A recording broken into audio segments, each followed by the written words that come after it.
All right, we're live. Hi, everyone. Welcome to a long overdue session of Drawing with Eric and Dave. I should call it that, Drawing with Eric and Dave. It doesn't really have a name.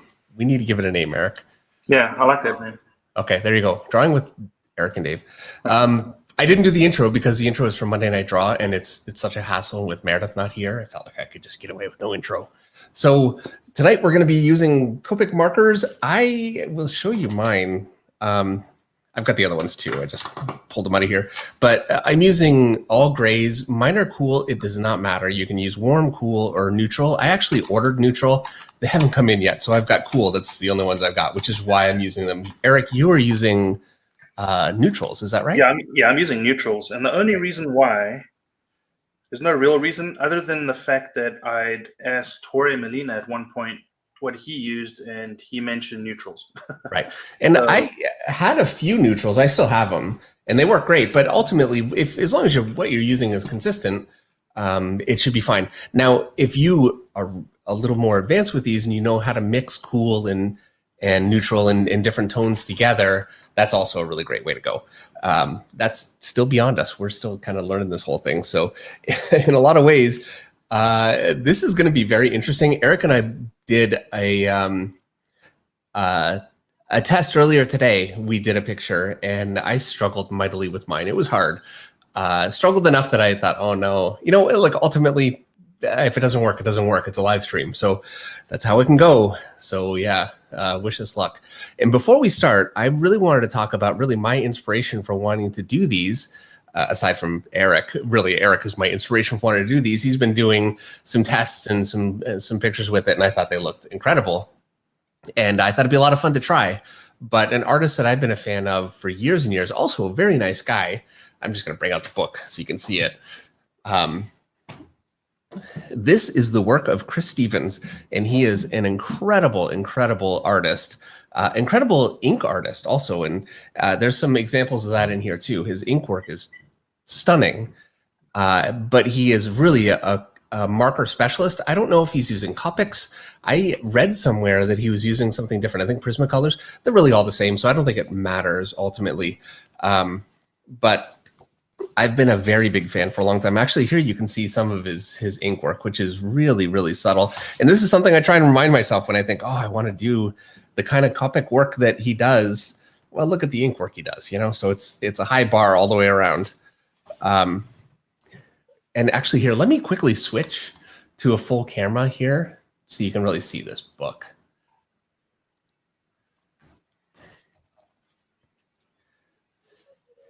And a lot of these are in color, but as we move on, here's some black and white. And this is really much more what we're trying to do. He's using actually, and I've got some here, he's using bleed-proof white as his white mixed with water. We experimented with that today. It is hard. It's tough to do. And we had some trouble. So we're going to do a little bit of that, but we're also going to be using charcoal pencil, which I have right here. And it gives you a grainier effect. This is something actually that he was using before he started working with white. And I think he got more comfortable as he went along. And I mean, well, you can see he's an absolute master at doing this stuff. So he really switched to just using the bleed-proof white, and you can really see it here. It's beautifully mixed, and it is very challenging to do, we found. So this is the template. This is what we're trying to do. We're trying to match what Chris Stevens could do. Now, I shouldn't say match. That might be a little beyond us, Eric, but this is really, the inspiration. There's another artist who is absolutely phenomenal. Unfortunately, I don't have a book of his stuff, but I've been looking at it a lot. I follow him on Instagram, and you're a big fan, Eric. You want to talk about him a little bit? Is that Jorge? Yeah. Yeah. So Jorge Molina, maybe Russ can get a link to his Instagram. He's exceptionally good, and he actually does also full color pieces in Copic markers. But his toned paper art is absolutely stunning. The shading that he does, and just very, very good and inspirational to look at for sure. He's been a big inspiration as well. It really is. Maybe we should just flip through this book for the rest of the stream, Eric. What do you think? Yeah, I'm good with that. It's going to be a lot better than what we can pull off. All right, I'm going to stop here. And we're going to, this is my picture here. And let me just quickly switch here, Eric. So we're together. There. All right. So we've got our pieces. We've already drawn them in. Basically, I penciled this in. I tried to pencil it a little tighter because you can't use whiteout. I'm so used to using whiteout. That's not something you can do when you're using. A commenter says, what was that name? It is Chris Stevens. And let me show you again just to make sure that you've got it. Chris Stevens. This is a sketchbook of his. I actually bought it from him and I have it signed. So, there you go. But I got it actually from Essential Sequential. That's actually my art dealer. So I think if you go to essentialsequential.com, you should be able to find it. Hopefully, I'm not 100% sure on that, but if not, you can certainly find them at a convention. All right. So, right, again, I drew this fairly tightly because I couldn't use whiteout. And you can see actually his leg here, it's got a double line. That outer line I didn't want, so it's a mistake. As much as I penciled tightly, I didn't pencil tightly enough. One Mighty R is here. Henry Jarrick is here. Lance DuBois, Dan Genovese. Russ Hicks is here. Obviously, Russ Hicks is here. He's moderating for us tonight. Thank you so much, Russ. Gabby H., a winner on Monday, is here. All right. You ready? Yeah. Okay, here we go. Okay, so for me, what I'm going to do, Eric, when we started this, Eric was, and actually, let me start that way. This is the easiest way to start. I'm actually using 0. There's nothing to this at all. But when you use it, the other end, it still darkens. And that's really more almost just the wetness of it than anything else that you're seeing. But it's enough to give you a good guide without destroying your picture, which is very easy to do with these things because they're difficult to lighten once you've darkened them. And so I went through a couple of them. Actually, the ones that you guys saw on Monday, for those of you here that were Eric, that were here on Monday, saw it. That's how I did those. But it's a lot of buildup to do that. And so I kind of switched today to just going straight to a 6 because these are going to be my shadow colors. So I'm going to go ahead and just do that. I'm wondering if I should do what I did. So an issue that I have, and I was telling Dave about today, and it's the same issue that I have when doing acrylic, is I leave too much of the base tone down. The base color, in this case, is your tone paper, which you utilize for your base tone. You don't always have to do that. And what I've been doing the last few pieces is actually filling the whole figure with one tone, because I get into a bad habit of leaving too much of the base paper down. And then at the end, all the values are too light. So I think what I'm going to do is just start covering the whole figure with my lowest value, which is N3. Yeah. Alfin is done inking. He's ready to go.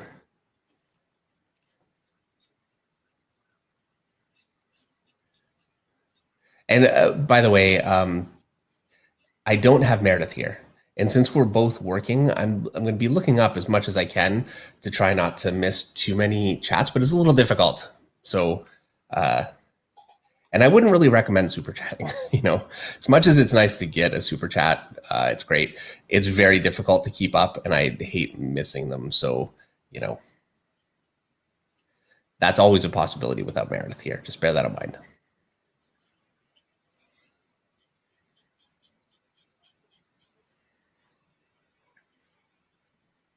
I also don't like using the chisel tip to fill out large portions because you get kind of harsh lines that are sometimes kind of difficult to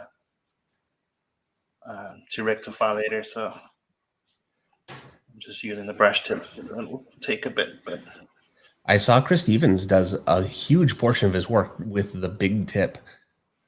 But there's like a confidence that comes with experience. Yeah, and we're not there. Right. To say the least. Yeah, it's super tactile, and definitely need to develop a feel for it. Yeah. One thing that is nice on your first layer, and generally the lighter layers, is you can actually feather, and it'll actually soak into the paper and be more uniform. So there is some forgiveness at the start, but Yeah, I tried to be, and you can see I went up into the chin with that little, I kind of bumped it in there. It's amazing how forgiving this stuff can be. I can go in, once I go in with my, so I'll put a layer on top of this, it's lighter. I'm going to go with a 3 on top of this just to even everything out, and it really softens everything down quite a bit. So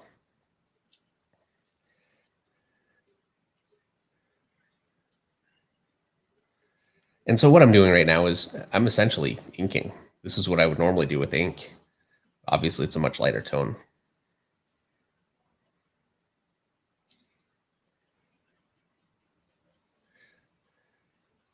And I can't get the level of detail. It's a much more blunt tip. Rich Ware says, with the chisel tips, if you color in circles, ovals, it will smooth out. yeah, you can do that. Yeah. Let me try that. Okay, I'm going to do it here.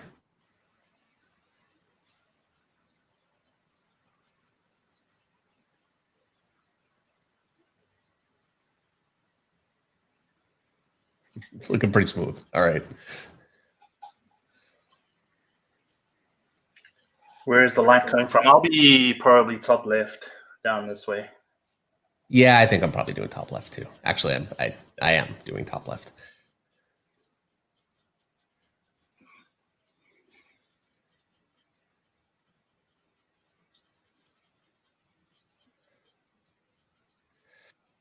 Yeah, the toughest thing about doing this is failing on national TV. Yeah. Yeah, what could go wrong? But it's not national TV. It's just you guys. We're all friends here. And it's a challenge of being a penciler and being much more comfortable with penciling, inking, that kind of thing. It would be very easy for me to just stick with that, and kind of avoid these because it's out of my comfort zone. But it's great to be able to do it and experiment with it. And you guys can, because I certainly don't know what I'm doing. Eric is a little more experienced than I am, but we're both still learning. Kind of watch us fight through the kind of problems that you are likely to also encounter, which is not so bad. Yeah, Russ Hicks just shared Chris Stevens' Instagram account. So yeah, definitely give him a follow. He's got all kinds of work up there, sometimes progress, stuff that you won't find, in the book, obviously, because the book is not new. So yeah, I highly recommend you give him a follow. Maybe I'll try which wares.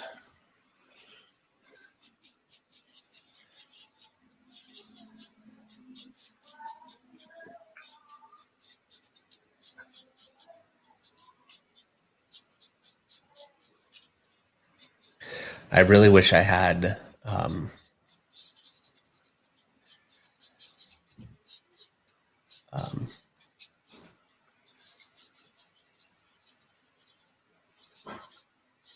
I'm trailing off. I'm sorry. I'm like, yeah. Forget it. Ignore me.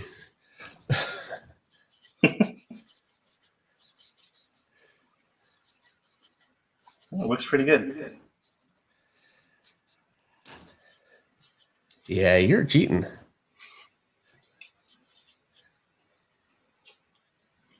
Yours looks great, but it's just it's a fill layer so far.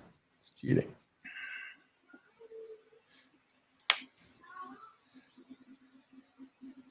And in a lot of ways, this is the toughest part of doing this, really establishing the lighting. Once you have that, the rest is kind of softening things up and then putting the highlights in and signing your name to it and and walking away. That's how it went for us earlier on today, right? You know what? Actually, I was telling Eric I didn't want to show anybody what I did earlier. I'm going to show you guys.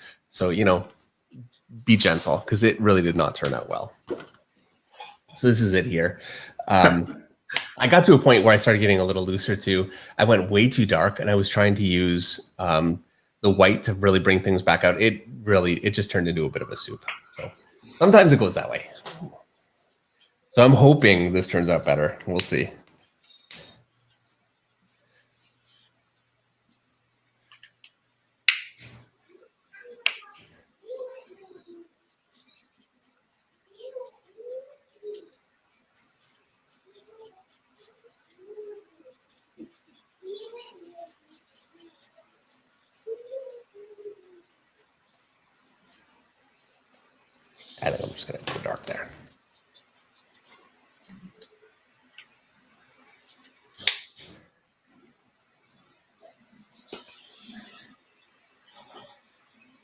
Hey, Pizza Monster Art is here.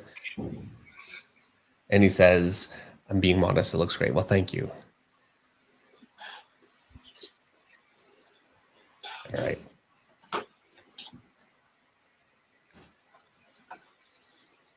These streams are always a lot more quiet, Eric. Yeah, we're concentrating over here.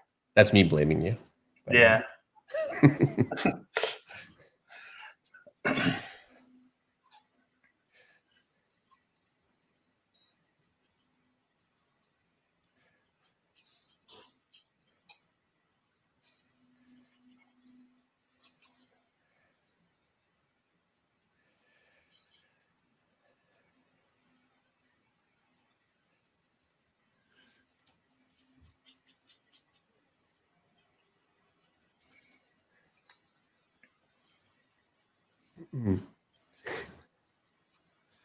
Richware says, Frazetta used to say, you get darker as you go down the body. So going from dark to light is dramatically right on for moving the eye's focus.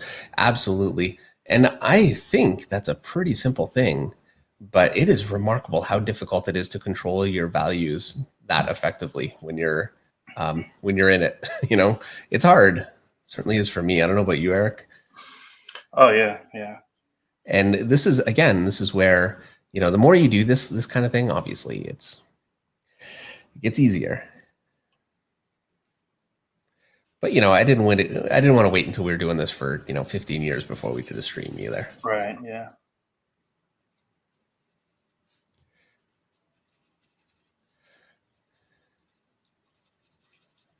Got to just take the plunge, go for it.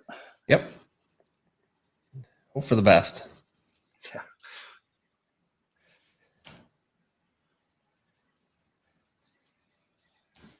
So you're getting your shadows in. What are you using for your shadows?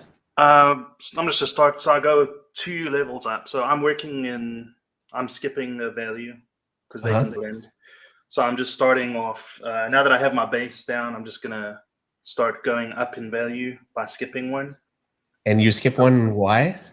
So I can blend. If you have, we'll just be here forever if we go, 1 value at a time all the way up. I find if I skip a value, you can always blend those 2 together and get what you would have if you would have gone, one value up. Yeah, I definitely found that 2 values actually really seems to mesh together as if they're just another value. Yeah. So yeah, in doing the ones where you were kind of coaching me through earlier on, that was very effective.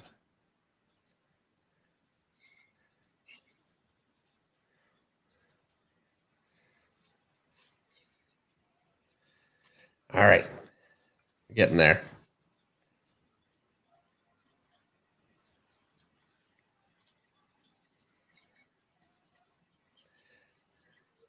I mean, nothing else. It's very difficult to get detail with these, so it's pretty quick. Yeah.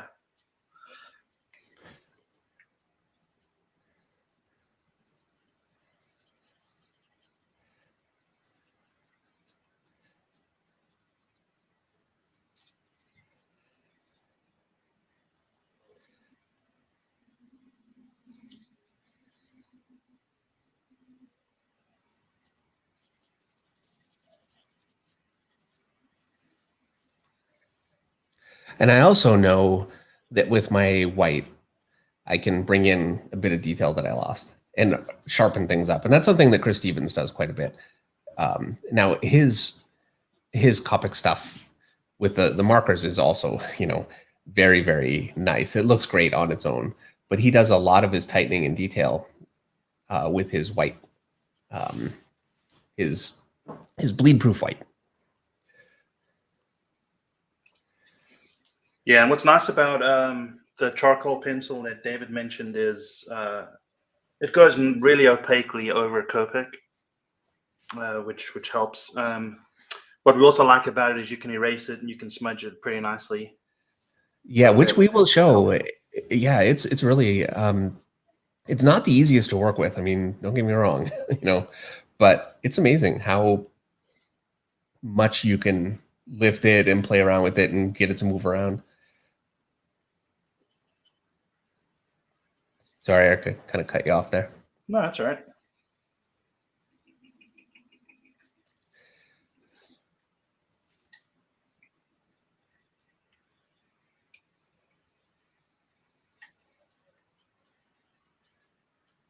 Rich Ware says, better put, if you wait for a number 3 to dry and lighten up, when you go back over it with a number 3, it will get incrementally drier or incrementally darker. That's something that I haven't really been doing. I don't know how about you, Eric, is the more times you go over, it will get darker. And I haven't really been, I think you can get a little more subtlety that way. Yeah, I think it's just putting more pigment down each time.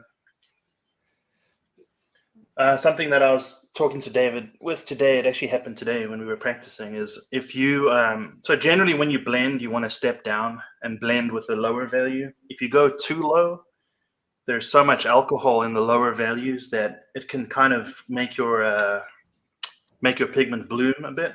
So you got to be careful going too low. Yeah. So if you're using N5 and you had used N3 before, then blend with N3. But if you go like to N0 or something, then you're going to start affecting the pigment that you've put down. So definitely be aware of that.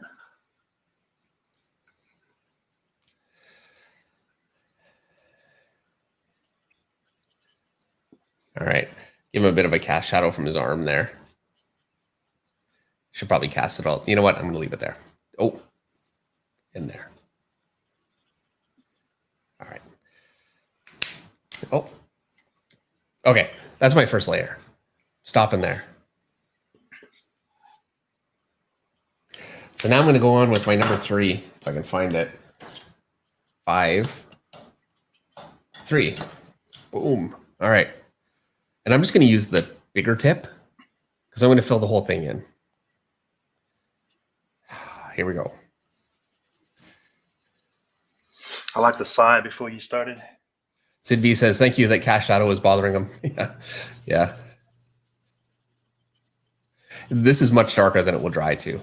It's much more so than acrylic paints go on much darker than they dry, but these go on much, much darker than they dry. So it can be a little bit, it can throw you a bit, but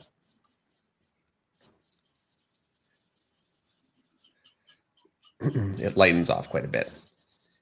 And I also find, Eric, that when I put this layer on, it lightens my number 6 that I had underneath a little bit. Seems to. I don't know if it's my imagination. What was lightening it, Dave? It lightens my darker tone just a little bit when I put this on. If you step down a value? Is that what you were saying? I've got number 6 on here. Oh, yeah. And I'm putting number 3 on it. And I could swear that it's lightening my number 6 a little bit. If you go over the pigment that you've put down, then yes, the alcohol in that marker will start lifting that pigment. Yeah. So you don't want to go too far into the value that you had. Like that. You don't want to do. Yeah. I've been totally doing that this whole time. I'm not stopping now. Dang it. That's a lesson I didn't get. Okay. Well, next time.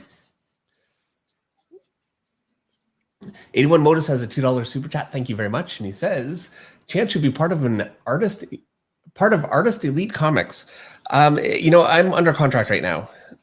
So I think they're going to do great, and I'm very excited about it, but it's not something that I'm going to be able to do.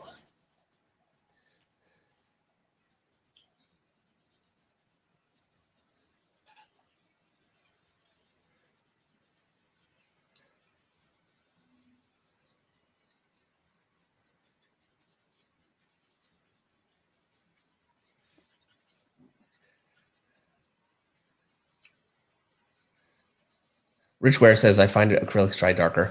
You're totally right. I don't know. Yeah, they dry darker. I said they dry lighter. They draw darker. Thank you. Yeah. I think wash dries lighter, right? I've used gouache and I can't remember, but acrylics definitely dry darker. I'm getting a little confused here right now.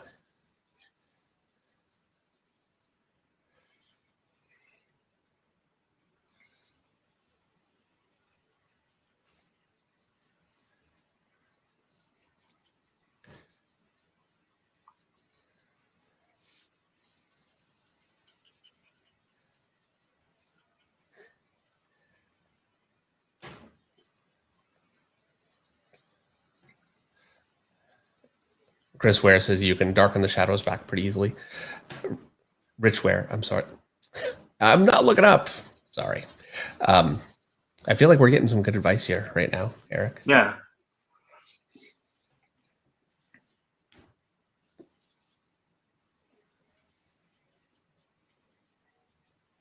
Okay, I'm almost done. What? Not the whole picture. Well, thanks for coming, everyone. Yeah. All right, that's it. Good night. Okay. So I've got basically a bass tone down. Asia 35 ounce says almost looks like a different gray altogether, like a greener tint. It does. I think that as it dries, that kind of changes, but it really does. They're all cool, but yeah, there's a difference. All right, so I'm going to go.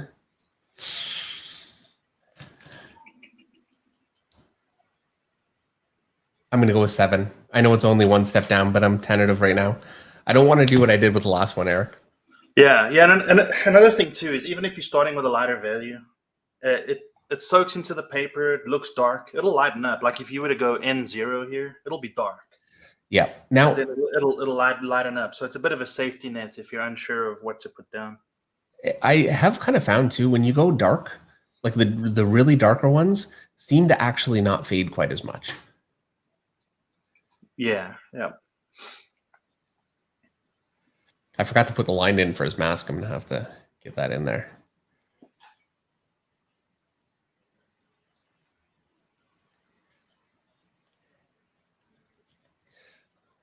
Jer Long says, "Hey, Dave and Eric, thanks for doing this. Thank you so much for coming and watching us do it, and hopefully trying it out yourself.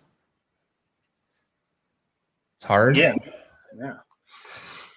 And before, like before, if whoever follows along, or it doesn't have to be this character. And if you're on Instagram, just tag it as Finch Flock Fine Art. Maybe Russ can put that in the chat, and then everyone can see what everyone's doing and support each other. When's Russ going to come in here and do some drawing, Eric? So his hat's done. Yeah, are you going to put him on the spot at some point? Yeah.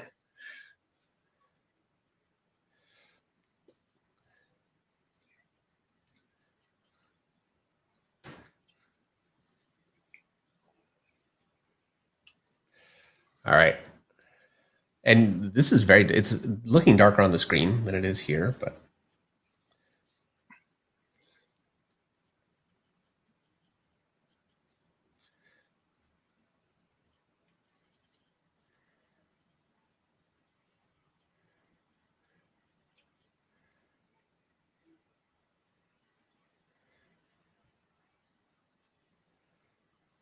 All right. This is the part that I hate the most. What's that? That is I feel like I'm doing the same job twice now. Yeah, sometimes if the values aren't working right, you got to backtrack. Yep. And there's no way that Chris Stevens is doing this. Like, that he's hitting that tone probably much more accurately right away. Yeah, it's probably the same as when we were working with, when we were painting with Ariel. I mean, he went from, A to final and so fast because everything he did was exactly what he intended.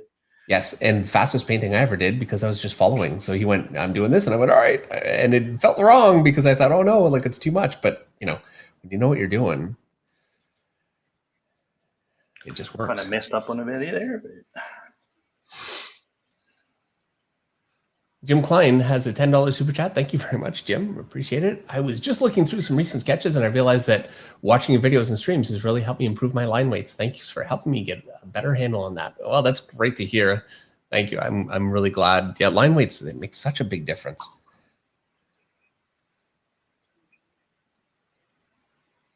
I don't know if I've really done a video just on line weights. I really haven't, have I? Don't think so. Well, I'm going to have to do that at some point. It's a fairly simple thing, but it's such an important thing. I should just go ahead and do it. It might be a bit of a shorter video, but.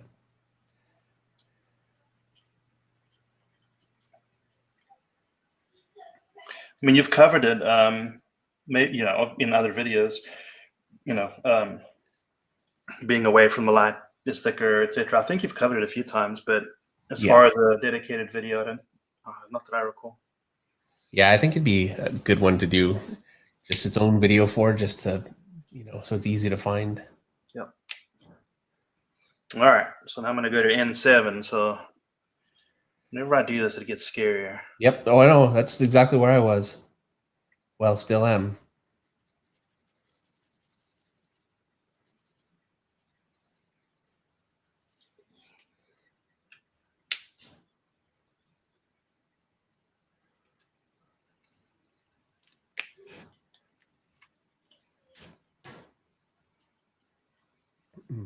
What other artists draw those abs, lower chest obliques like Mr. Finch? Love that side. Well, thank you very much. I really appreciate it.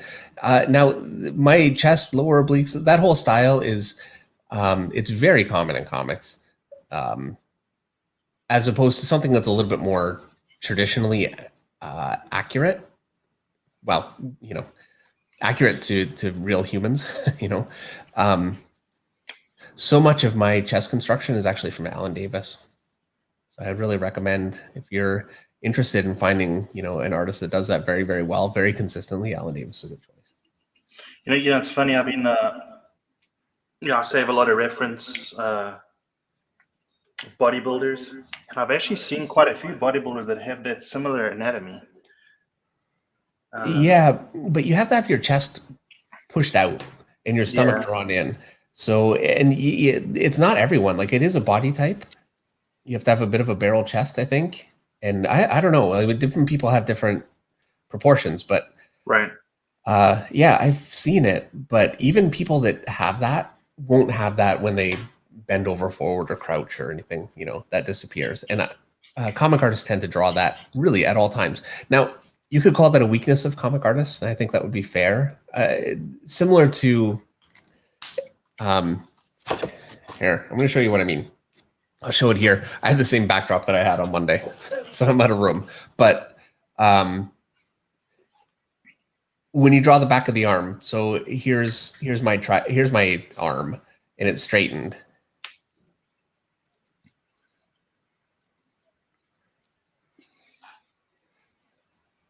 And here's my tricep, and I'm gonna bunch it up really tight.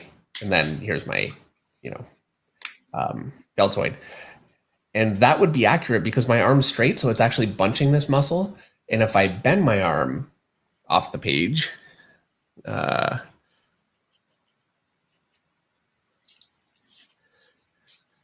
muscle gets much longer and a bit softer even because it's being stretched. So something to, yeah, you like that hand? Is it good? Dang it. So, and that's something that it's really easy to, and that's all over the body. You'll have muscles stretching, and to get something that looks more believable, that's something to really bear in mind. It's a very easy thing to miss. And I think it's a similar thing with that area of the chest. So Tony, I was asking, is it smooth, medium, or vellum? Oh yeah, that's here. You know what? Let me get up. I want to show you the actual. I'll show you the pad. Yeah, this is vellum. This is what I'm using. It is Strathmore Tone Gray Mixed Media, and it is 400 series. For wet and dry media. Vellum surface. So there you go, 400 series, Strathmore Tone Gray. I'm sure there are a lot of papers that you could use. I like Strathmore. I use Strathmore for all of my comic drawing. So when I was looking for this on eBay, and also eBay on Amazon, and this is what you use. So yeah, here's what we're working. So I wanted to get the same thing. Yeah, and you can actually get you can get blue toned, you can get gray, tan, they have various. 8:35. We're doing all right. Nice. If the wheels really start coming off, we'll just go back into showing Chris Stevens' stuff. Yeah, there we go. This is how it could look if you knew what you're doing. Yours coming up great so far. Very good. Still early days. So something David's doing, which I think is definitely a lot of experience there, is he's leaving open areas for the rim light. I kind of cheat. I just go over with as opaquely as I can for a rim light, but you're not going to achieve the same brights. I mean, you can use Posca again, but what David has on the right side there is it's really, really good to plan that out earlier on. It takes away the guesswork. The nice thing is, if it doesn't work, Dave can just fill it in, Yeah. Now, you can, with Posca, get it perfectly white. Even with the Pro White, I keep saying it's bleed-proof white. You can do that. Oh, yeah, that stuff's super opaque. I love it. What you can't do it with very well is the charcoal pencil. Oh, by the way, in case anybody wonders why we're using charcoal pencil as opposed to colored pencil, it just seems to go on much easier, and you can kind of blend it around a little bit more. And you can erase it. And you can erase it. Yeah, a lot of things that are very difficult, if not impossible, to do with a colored pencil. And it seems to layer better. A colored pencil is very waxy, and so you put some down. If you try and put more down and get carried away, you just end up with you just can't put more down, Yeah, someone had mentioned to me that, you can use the colored blender, and I bought that and I tried to use it. I just couldn't get it to work. I'm sure it's me. It's not the tool. It's me. I'm not adept with that at all. And again, it's not something you want to fail at live. So yep, decided to can that idea. Yep, Greg is here.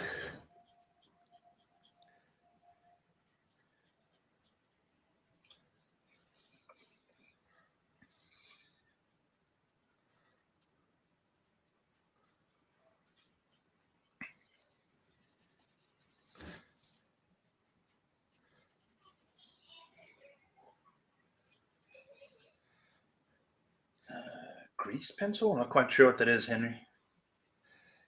I've heard of it. I'm totally unfamiliar. I have no idea what the benefit, not something I've ever used.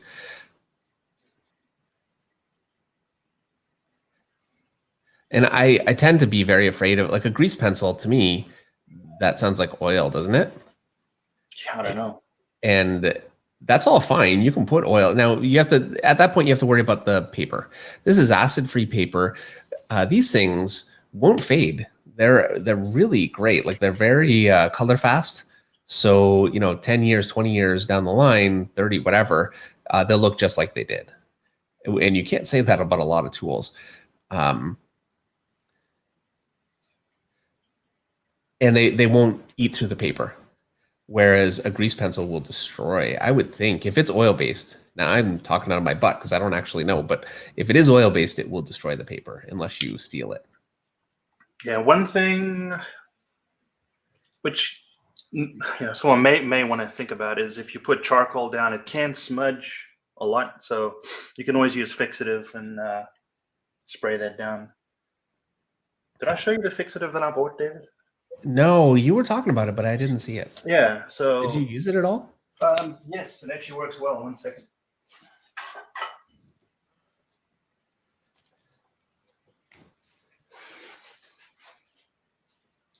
So Fixative can be pretty gnarly. You don't want to breathe that stuff in. You definitely don't want to use it indoors.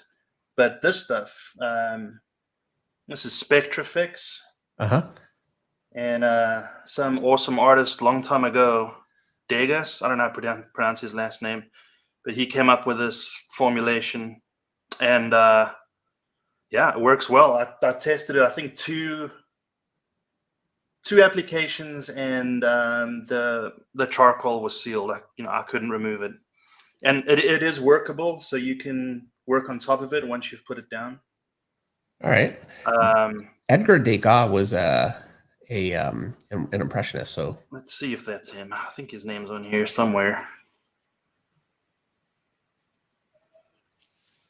French artist Edgar Degas. There we go. So yeah, One thing I recommend though is when you get this, get a fine mist spray bottle. The sprayer on this looks to drop. It can drop, big droplets on your paper. Supersonic, it says, looks like it's made of cows. It's casein, so yes, it is technically made of cows. Wouldn't have known. No cows were harmed in making that. Yeah.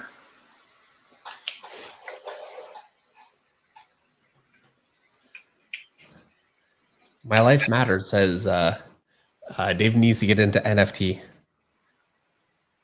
Yeah, well, apparently now it's much more environmentally friendly, right? That's what I hear. What I know about that stuff's scary. What you know about it is scary?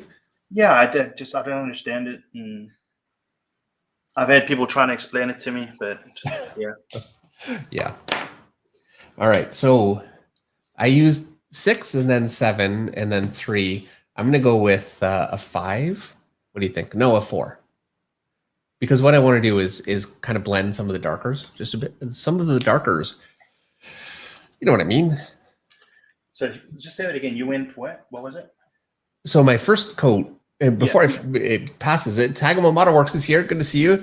And he has a $5 super chat. He says, "Hey guys, Adam Hughes is also a master at Copic. You should check out Wiley Beckett. She has a YouTube channel. Her techniques can be applied to Copics." All right, yeah, Wiley Beckett. We'll have to give that a shot. Thank you. Yeah, Adam Hughes really is good with it. That is correct. All right, so you were saying your base coat? Right. Oh, so my base coat was just the shadows. My first layer of shadows was 6. Okay. Then I went with a 3, and that's that slightly darker tone than the paper. Then I went with a 7 to darken up my base. And now I'm going with a 4 to kind of feather things out just a little bit. Yeah. That's the thinking. What are you on right now? I'm on 7. Okay. Yeah, just putting down pigment and then blending it back in. Because I'm nervous. Yeah, me too.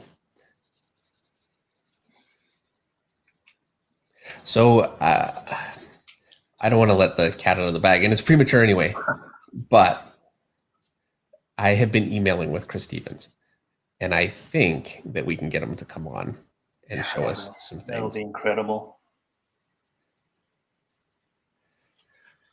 So yeah, fingers crossed. That'll be really, really good. He's in the process of moving right now, so it's a little tough, but hopefully we can snag him when he's finished. Yeah. And he's all settled back in.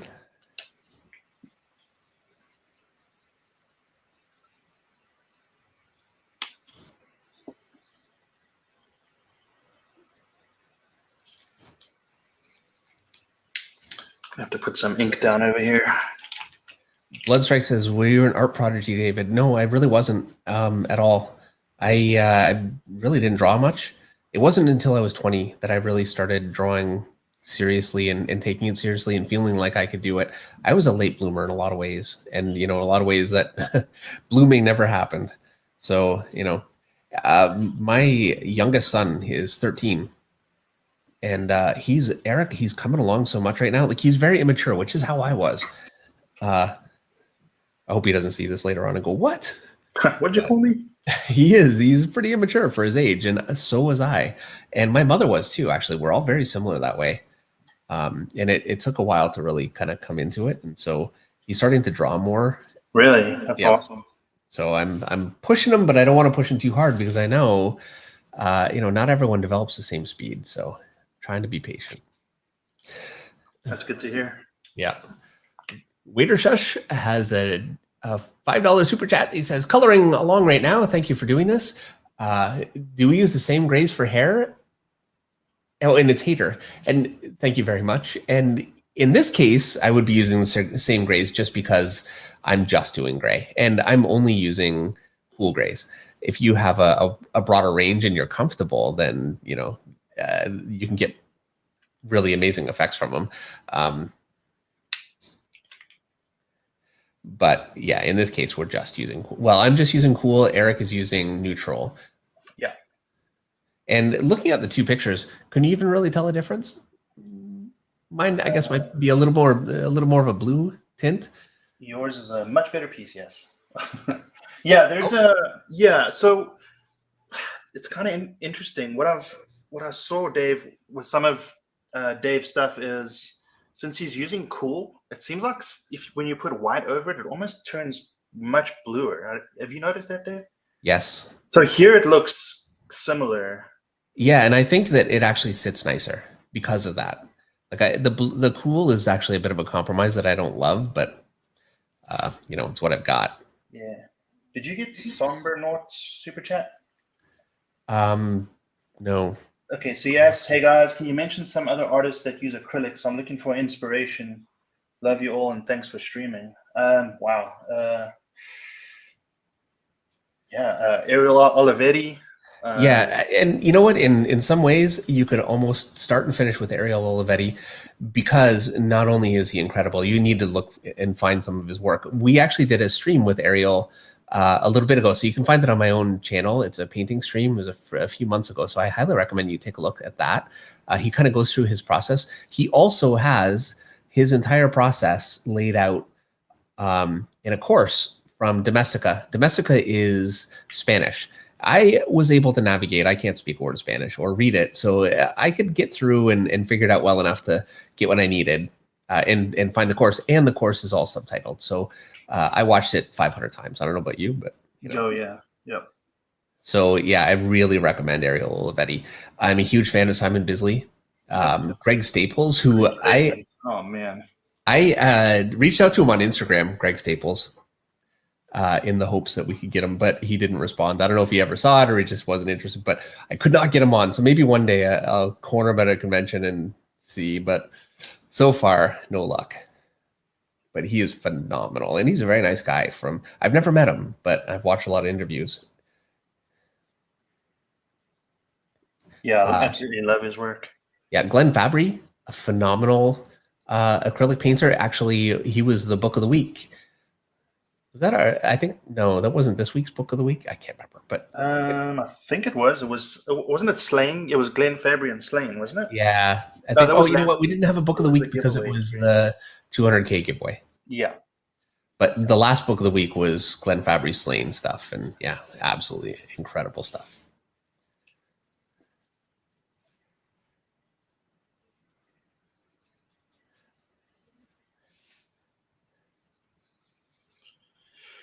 Having to squint a lot here to see where I'm missing. Yeah. And Ariel's another one. I think that we're going to be able to get Ariel to come back on. Yeah, he actually expressed interest in returning, so yeah, that'd be great. So that would be really amazing. My what I'd like to do, I don't know about you, Eric. There are a few things. See, Ariel he's an artist that really can do everything beautifully. Yep. You know, he does computer. Oh yeah, basically Photoshop, that kind of thing. Like, he's very, very good at coloring using technology. He's also great with acrylics. He's great with oils. He does oils with acrylics in a mixture. He does watercolor, and yeah, there's just so much that he is so incredibly good at. It's tough, but I think what I'd really like to do is the bit of a mixture with acrylic and oil. What do you think? Yeah, that would be a lot of fun. The nice thing about with the oil is just the blends that you can get is just, it's so easy too. It is, yes. Yeah, the acrylic is a good substrate for oil, so it's perfect for that. Using fancy words like substrate here. Nobody knows what that means. That's why I went quiet. Yeah, the surface. So, with oil, you have to seal the surface. If you put oil on regular paper, acrylic's a glue, basically. So it adheres very nicely to paper. Oil is not a glue. The way it adheres is some mechanical process that I guess scientists can explain a lot better than I can. But if you don't have a proper surface for oil, the oil will seep into the paper, it'll yellow, it'll rot over time and basically degrade the paper. The nice thing is you can seal a surface with acrylic, even acrylic medium, which is acrylic. So the nice thing is if you have all your base and your shadows and everything done in acrylic, you can then come on top of that with oil, and it's absolutely fine. It will not destroy the paper or peel or crack or whatever if you approach it properly. Yeah. Derek Moore has a $5 super chat. Thank you very much, Derek. And he says, could you show how to scan those grayscales into an iPad and digitally paint behind the Copic layers in Procreate or something to that effect? Eric, actually, I think you could help with this one. What's that? Sorry. He wants to know how to scan this or get this into Procreate and be able to use it as a base for coloring. Yeah, I mean, if you have a good scanner, definitely use that. If you can take a good photograph of it, do that. I think is it Ben Oliver or Ben Harvey? I always get confused. Ben Oliver. I think he actually takes a picture of it and then. Yeah, by the way, phenomenal acrylic painters, Ben Oliver. Yeah. And somebody mentioned Bill Sienkiewicz too. Oh yeah, of course, yeah. Yeah, it's a pretty long list of really amazing acrylic painters. Yeah, sure is. So now I'm just going with black just to put in some, I guess, ambient occlusion kind of shadows. What? I was just laughing. I've been saying that a lot lately. Ambient occlusion? Yeah. Well, that's where I got it from you saying that earlier today. I'm kind of chuckling. Yeah, it's amazing how adding that can really start making everything else pop. Yep. Yeah, so the ambient occlusion is where light can't escape, basically. So the places like, I'm kind of leaving it light here on purpose, but generally a lot of ambient occlusion would happen under like the armpit, under the pec by the arm. The bounce light can't really escape there, so it's super, super dark. It'll be the darkest place of the piece. But I guess as with comic art, you can break the rules a bit if it doesn't suit what you're trying to do. But yeah, you want the contrast, so yeah. You want the larger the range of values here, the better. So as you can see, like where David's adding the very, very dark, it makes everything else pop, really. Well, and I'm going to have to work this back into my picture too. Yeah. I won't be able to just leave it there. Johnny D has a $5 super chat. Thank you, Johnny. He says, Dave, thanks again for another stream. Also, Eric, thanks for that recent advice on acrylics. I did not know that piece of information.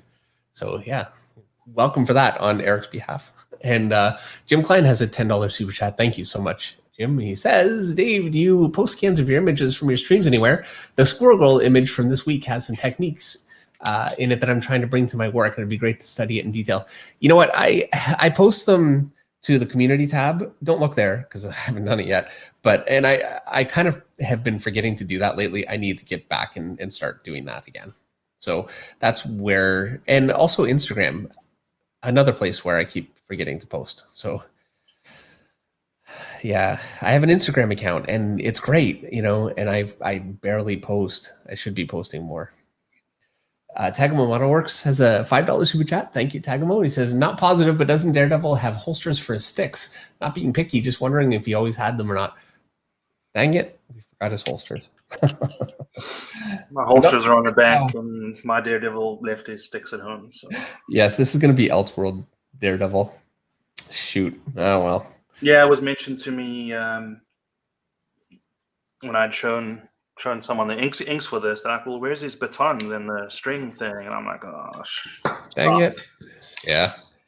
So I've switched to C8. I'm going to take some of my darker stuff there and start to blend it in. And try very hard to not overly darken my picture, Eric. Yeah, it's so I have a problem going too light, and it's very tempting to go too dark and swing the other way. Yeah, well, I'm a huge fan of Simon Bisley, and that starts with a very dark base, and I'm just much more comfortable with that. Yeah. And I just find This is why this stuff is such a great exercise. I think, not just for using these tools, but also just getting comfortable with tone, eliminating color and just working with tone.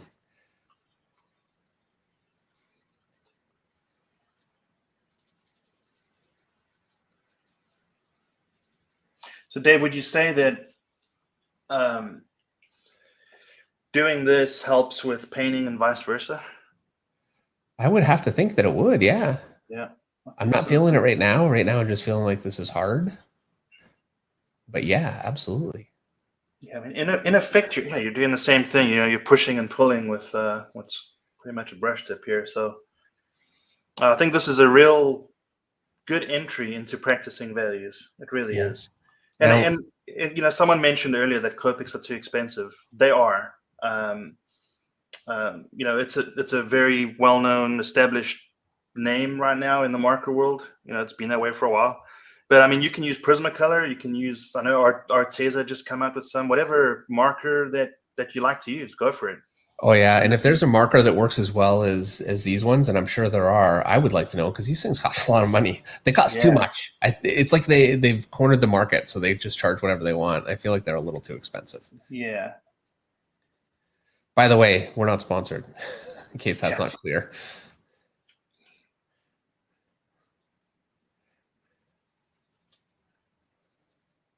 Whatever you can, you don't even have to use markers. You can use black colored pencil and gray and whatever you can put down. I mean, I've seen amazing work with just charcoal. I don't know, Eric. You have to do it exactly the way we're doing it. Yeah. We're the authority now. And whatever it takes to get those values down. Yeah, and there are people that do stunning, incredible work with garbage tools. The tools don't matter, and I see that all the time. People say, what tools, and other people will say it's not the tools, it's the art. Yeah, that's true, but you can make your life so much easier using better tools, I think. Someone mentioned I highly recommend Ohuhu markers. Let me. I have to look that up. Oh, someone else, Lance, mentioned it. Well, if Lance mentioned it, I'm just joking. I'm trying to show it. There we go. I got the wrong one. But we have an important question. Does anyone have pointers or advice for someone trying to transition from pencil to paper to Autodesk Sketchbook? Eric, have you ever never used? I used their. I haven't used that. No, I was thinking of another tool. I've mostly used Clip Studio and Procreate. All right. Well, sorry about that. Everyone's saying Ohuhu. I'm gonna have to try those out. Yeah. All right. Yeah, we're gonna give those a try. Ohuhu. I am pretty sure that I saw those actually on Amazon, and I didn't try them because they're not what I know. Not that I really know these so well. It's just I see these all the time. I see artists that do work that is good using these, so I figure, okay, well, they need to be pretty good, I would figure. Who asked? Where was it here? Someone, Henry, asked, Eric, when you talk about white charcoal, is it like the black, vulnerable to smudging, or is it like chalk? It's not really charcoal. I can't remember what it was again. It's anyway, yes, it does smudge. But not like black. Nothing like black. Yeah. Black, it's much more prone. Yeah, it's super opaque. It's awesome. You can, once you've put it down, you can blend it with like a Q-tip or your finger or a cotton ball, whatever. Yeah, then it's up to you if you want to seal it or not, if you don't want it to smudge too much. So I'm putting in my last layer of shadow, and after this, I'm going to start putting in some light. Okay, I'm falling behind. And we're going to do this as fast as we can so we can make Eric sweat. Yeah, it's always the goal. It's a pastime, yeah. I was just toying with the idea of going darker on his boots and stuff, but I want to say, Eric, how great it is to be doing this with you again, but we do this all the time. It's just been too long since we've done this on a stream. Yeah, it's a lot of fun. definitely a lot of fun.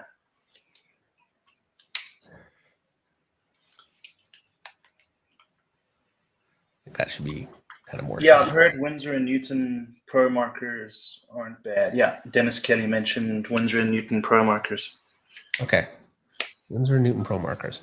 All right, yeah, that's a couple of different ones to try out. Yeah, I've used Prismacolor before, and they definitely weren't bad. What do you think is better? Just offhand. Copic, but yeah, that's because I bought the whole set, so I have to justify it. I bought the whole set years ago. I never really used them. And then, I've got kids. Well, they've been through a couple of different kids, all drained out and lost in the whole works. So, Yeah. So, it took me a couple of years to do that, but I did it.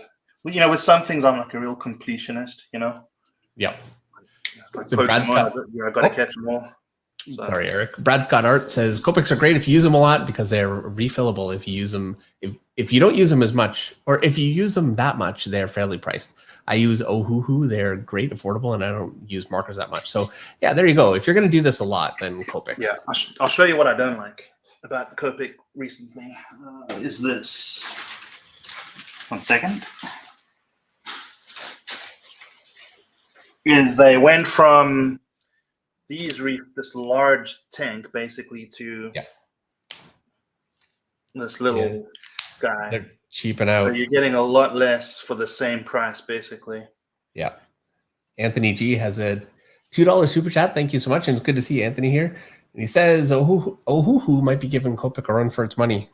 Yeah, well, it's about time somebody comes along and puts out something quality. Greg L. Static Art has a $2 super chat. Thank you so much. He says, I didn't get to ask this Monday, but question. Now I don't see the question. Oh, here it is. Dave, any tips on an establishing shot of an open populated place like a zoo, for example, especially if the crowd or character is focused on later? Man, that's a tough one. That's a tough one to just jump into. Okay, you know what? Here, I'm going to show you really quickly, and apologies for... I've got a pad sitting here. Okay. So you've got a scene. And it's going to be a zoo. And so what I want to think in terms of is just blocking in the scene. I figure since it's a zoo, I can probably put some trees in the foreground. So I'll just do that really quickly. There's a tree. There's a tree. And some, brushes.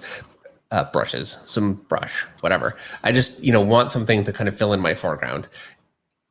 And then if I want to focus on characters later, what I really need to do from my establishing shot is make sure I'm going to put them right there, because in my panel, I have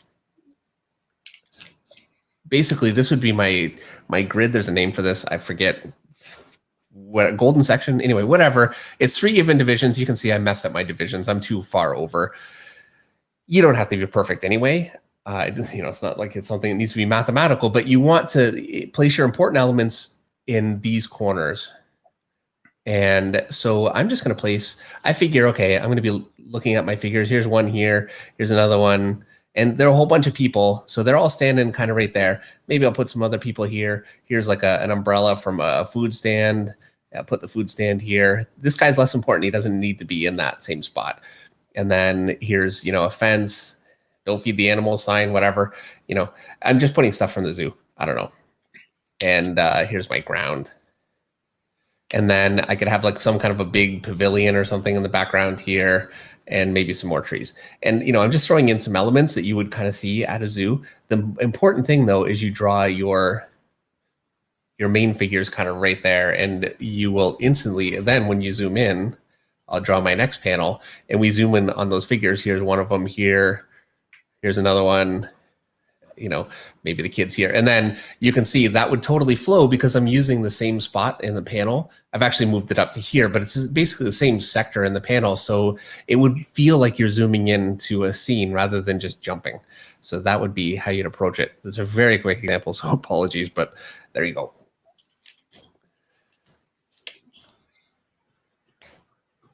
All right. So Eric, I'm going to go with my pencil. Yeah, I'm going to start. I'm not happy with some of his darker clothes. I don't know if I want to darken it or not, or his boots and his pants, but I'm probably gonna have to start with white charcoal too. Oh, I broke my pencil. Dang it. Okay, hold on. In the meantime, Charles Petrie is here. He says, hello, Dave and Eric. Hey, Charles, good to see you here.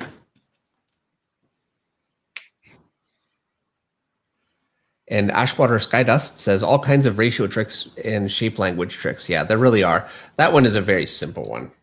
And I feel like a good example just because it's so simple and approachable. Once I break the lead in there, then I need to find something else to try and dig it out. All right. This is tedious. Yeah, I don't know if your electric sharpener would work well on that. My electric sharpener got taken away. Oh, no. Yeah. Is there a story behind that? It was the kids. I had stolen it, so I need to get my own. Andrew Lart says, has Dave heard about the Cyberforce Kickstarter? I have, yeah. And hopefully it does really well. You know, obviously I'm a big fan of Cyberforce. No. What's wrong? All right, stream's over. What happened? I broke my pencil again. Do you want to... I know we're going. Do you want to do Dr. Martens, or do you want to go? Oh no, I'm going to try again. Here we go. Okay. Tony O has a $5 super chat. Thank you so much. He says, Dave, always a pleasure enjoying and learning from your process. Eric, my Batman is already happily hanging on my wall. Thank you for the streaming. Tony O, he bought your Batman picture. Oh, nice. Yeah. Well, That is awesome. I'm glad it arrived safely and to a good home. Yeah. That's Thank awesome. you so much for chatting. I'd love to see it up on the wall. See a picture, you know? Yeah. Has he sent you one? That's Right. always my favorite when I sell something and you see it, you know, up in somebody's collection. Yeah. So yeah, thank That's you, awesome. Tony. Yeah, thank you. Very cool for Tony to come by and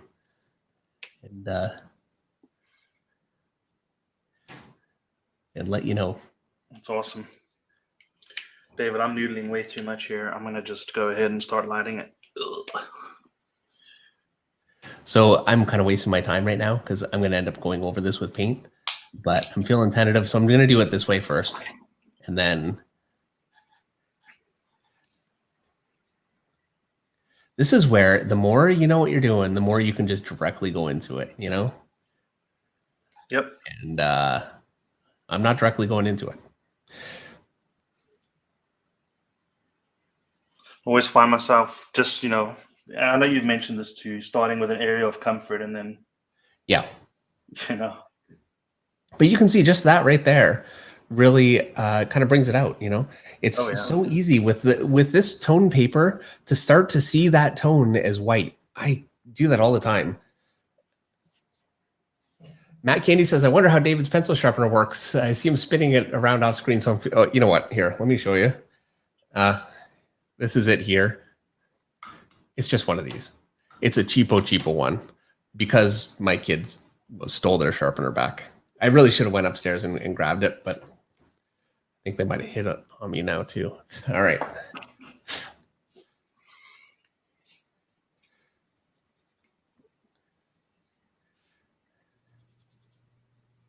So Eric, it's 9:09. We're making good time.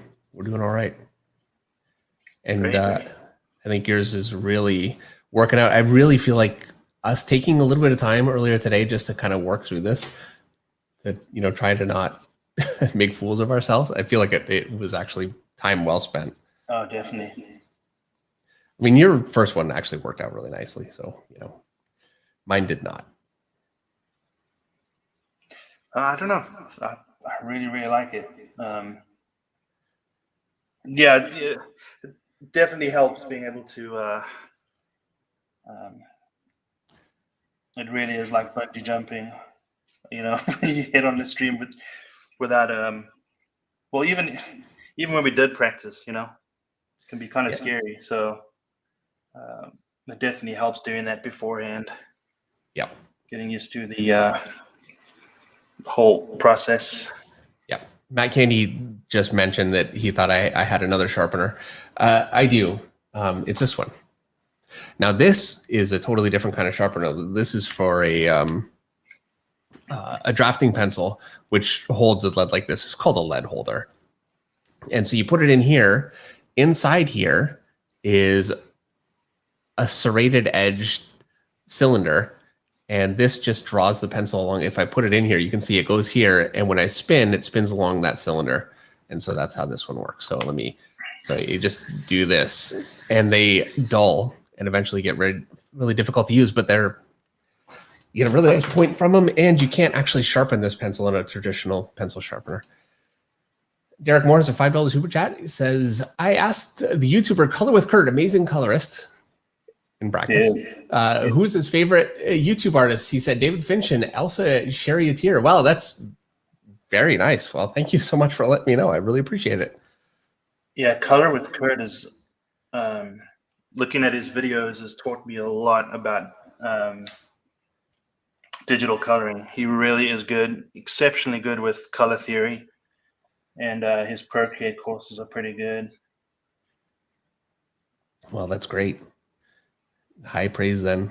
I hate to admit that I'm not familiar. I'm usually, you know what the problem is, Eric? I don't really do anything digitally, so it's easy to miss out on, and especially some of the best young artists all work digitally. So I'm missing out. Yeah, he uses Clip Studio, Paint Shop Pro, and he's really, really good. He's a professional colorist, comic colorist. So he knows all the tricks, and he's definitely worth looking at. He demystifies a lot of that stuff. That's always the best, you know? Yeah. Because, I mean, this stuff is hard because there's so much to learn. But every step of it is relatively easy. Like, it's very learnable, but it's very easy to give the impression that it's, much more difficult than it is. Yeah. Some people have, in my opinion, a bit of a tendency to do that.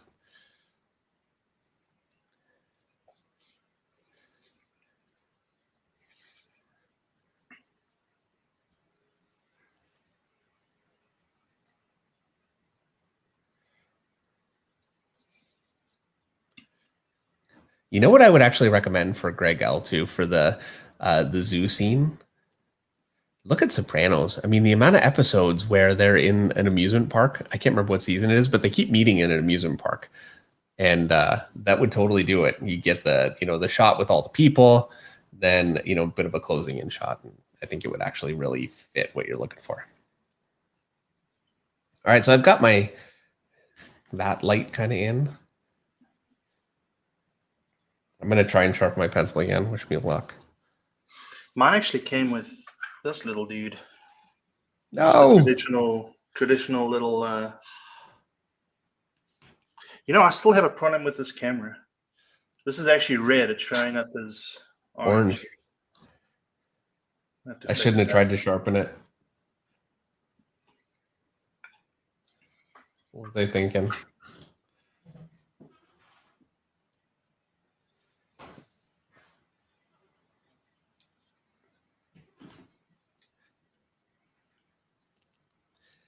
Get in there.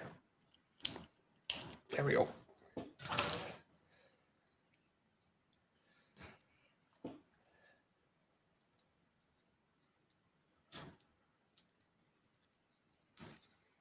Dennis Kelly says, what colored pencil are you using? This is a General's Charcoal White. And it's a charcoal pencil.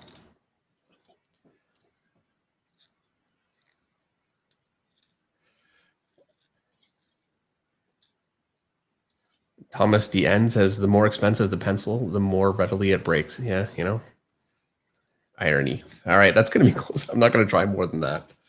You still struggling with it? What's that? You still struggling with the pencil?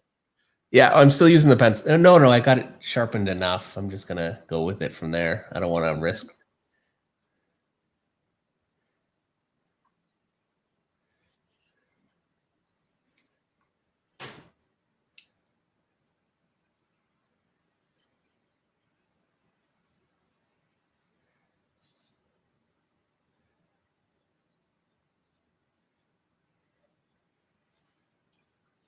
Come on.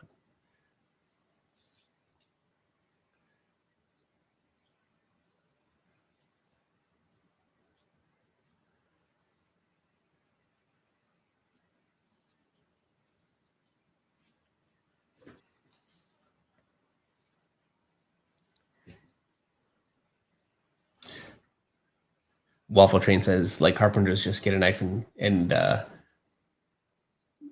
scrape it. Yeah, you know, I have actually done that before when I couldn't find my sharpener. It works. Unfortunately, I don't have one of those either.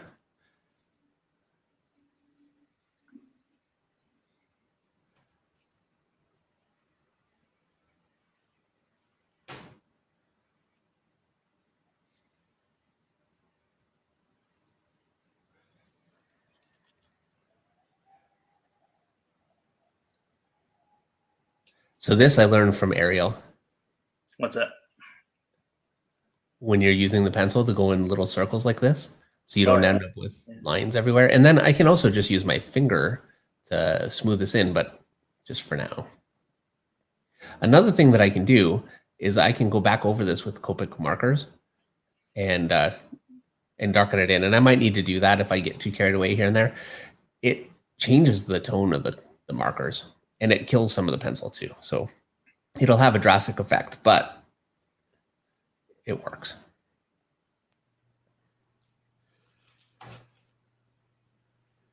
Jim Klein has a $5 super chat. Thank you, Jim.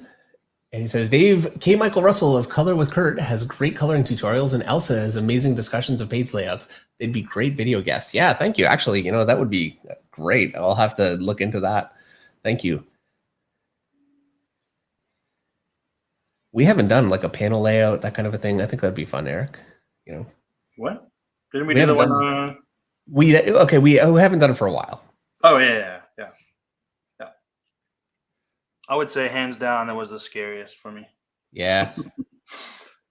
Johnny D has a $10 super chat. Thank you very much, Johnny. He says, hey, Dave, you can only know so many artists. Also, some young people like me still are primarily old school. I rarely do digital art. You should look up the artist Bella Ratchlin. She is phenomenal. All right, Bella Ratchlin. Thank you. You're familiar? Oh, yeah. She's very good. She's, again, she can, you know, she paints in all kinds of medium. Really, really good stuff. You know, this is it. It's so my age too, right? Like I could name all of these artists from the 80s, whatever, but you get older, you think, oh no, I won't end up out of touch. Wrong.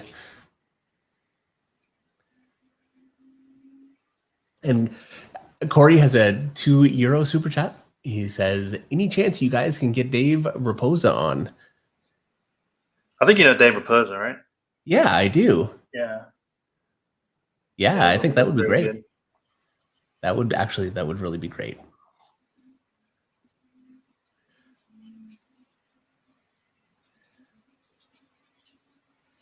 And I'd like to do these more, Eric, you know, like I definitely want to keep doing them. It's a little tough just to, because I've got Monday Night Draw and then doing this one also. It's not something I could do every week for sure. But, and I know, I mean, obviously you've got responsibilities too.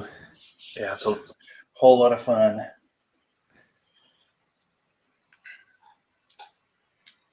It's been a while, right?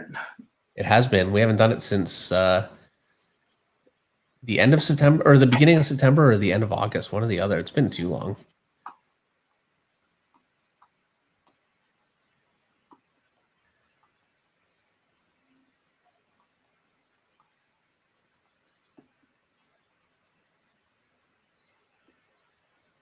So this is going to take a little bit of work for me to clean up after this too. I use black colored pencil on the Batman, and that actually made it so much easier because I'm so unskilled using Copics. And I don't want to resort to that, but. So what's your darkest Copic you have? Oh, I've got the whole range. I've got C9 and then 100% black. Yeah, try the 100%. Well, it's more getting some of my darks I want to, like here, it's really not very finished looking. Gotcha.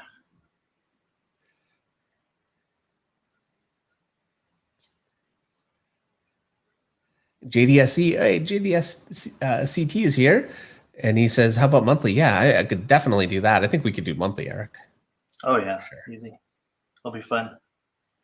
I did have memberships for a little while, and it was part of memberships doing these streams, and I love doing them. But I was so afraid. What if I don't have time? What if I'm like not meeting my responsibilities to the member? So I stopped memberships just because I was having a panic attack about it. But ultimately, I really enjoy doing them. Yep. Sorry, the sound. Just shaking this pen. I'm going to put this white outline around just so I can check values.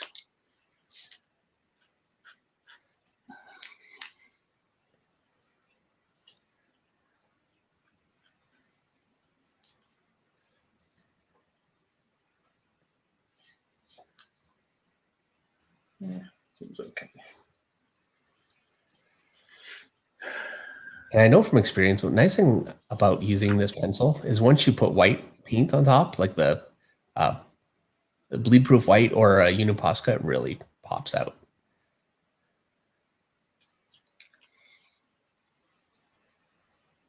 Greg Elstad Art has a $2 super chat. Thank you, Greg. And he says, Bella's amazing. Also check out Art of Iden. Thank you. I think they know each other. And yeah, they know each other, and they're very good with Copics and watercolor. And Iden is really good, and he gets a very wide range of colors with Copic. Very interesting. I've been looking for Copic videos online, and I've found it very difficult. But that's, if you don't know what you're looking for, you just type in Copic markers. You're not necessarily going to find what you're looking for. Right. I definitely found that.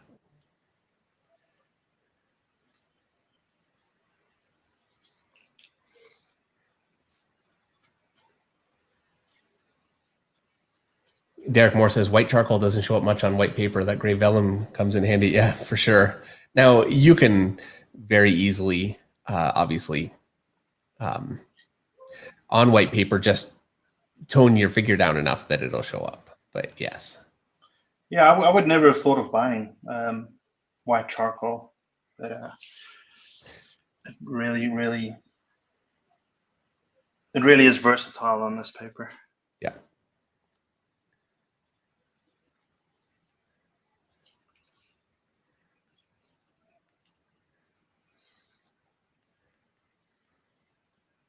How do you guys get your Posca lines so opaque? Okay, so you can go over them again. This Jelly Roll 10, normally I don't really like Jelly Roll because it's not opaque. For some reason on this paper, I don't know, this number 10 works very well. And it says number 10, but I think it's a 0.5 tip. But it is pretty opaque on this. Let me show you real quick. Just got a practice piece of paper here. It handles very well on this paper. Watch it not work now. Yeah. Is it not working? No, it is. Oh, okay. You can get pretty opaque lines. With Posca, for some reason on here, I've been struggling with it a tad. Your mileage may vary, I guess. Maybe I got a good jelly roll. Who knows? But the reason why I'm using Posca now is because we're going to go over, or at least I am going to put a bit of a background in with Dr. Martin's. And I think I'm worried that it might not work right over the jelly roll. So I'm just using Posca tonight. Yep. Anthony G has a $5 super chat. Thank you, Anthony. And he says, if you're looking for marker videos, check out Jazza. His earlier videos taught me most of what I knew when I started using alcohol markers. Well, there you go. Jazza, I certainly am familiar with. What's he got, like 10 billion subscribers? He's a pretty big channel.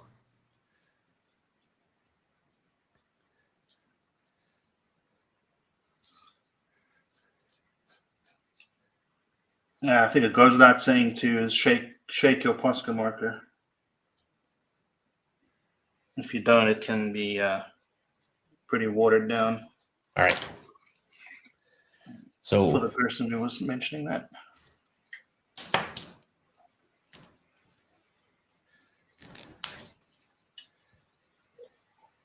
I'm going to try and soften up some of my shapes in here into the white. See what we get.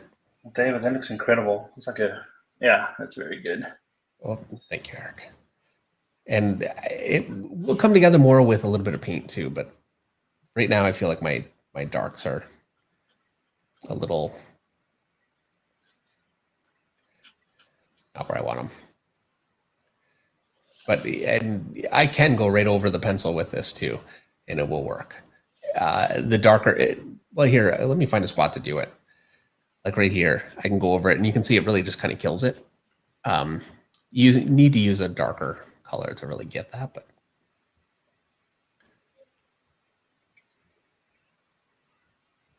yeah, and just to be clear with the jelly roll, I'm just seeing multiple people mention it. The lower value wasn't opaque enough for me. That one seemed to hit the spot. So much of this is I'm used to paint where I can just glaze over, and if I'm not comfortable with where something is, I have more control. Now, I think you have total control over this if you know what you're doing. And I can see why it was so much easier for me to just go in with colored pencil, like black colored pencil. Yeah, just the level of comfort's there. Yep. Hater has a $5 super chat. Thank you very much. And he says that Jelly Roll 10 is my go-to for whites all the time. Just need to learn how to work it. I have Posca and Molotow as great alternatives. Yeah, Jelly Roll, such a popular pen. I use Posca because when I'm inking, I can ink directly over it with all of my tools and it doesn't pick back up. That's entirely why I use it. I don't know that it's necessarily the best tool for this though, just because it's a different application. But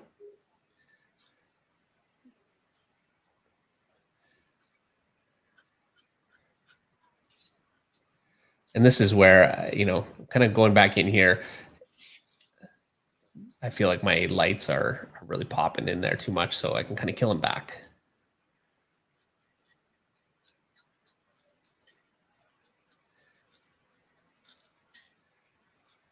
And hopefully make this whole thing just a little bit more subtle.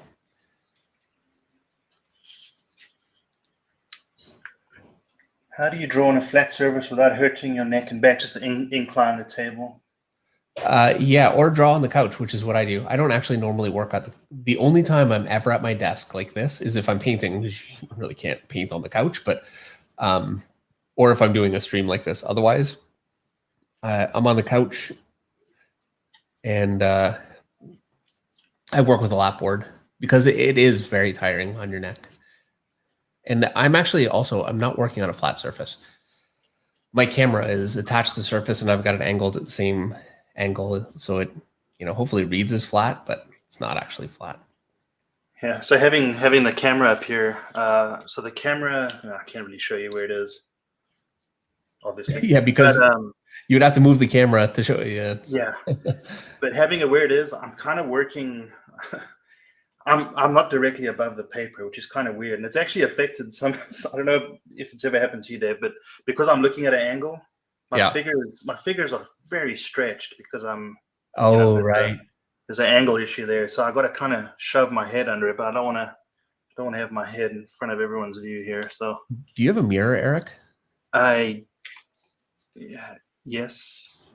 Okay. Well, putting a mirror up to it would solve that. Yeah.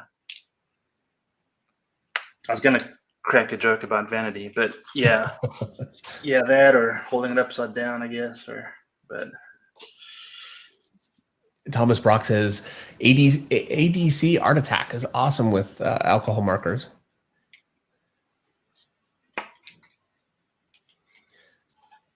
Take a look at that too.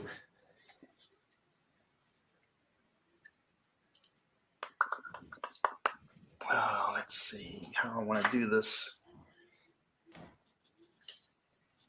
feel like I'm using 5 right now to kind of soften, and I feel like it's working. Yeah, what you have there is, your range of values is great. Well, thank you. Yeah, we're not going to be achieving Chris Stevens level, here, unfortunately, but I think we can do something we're pretty happy with.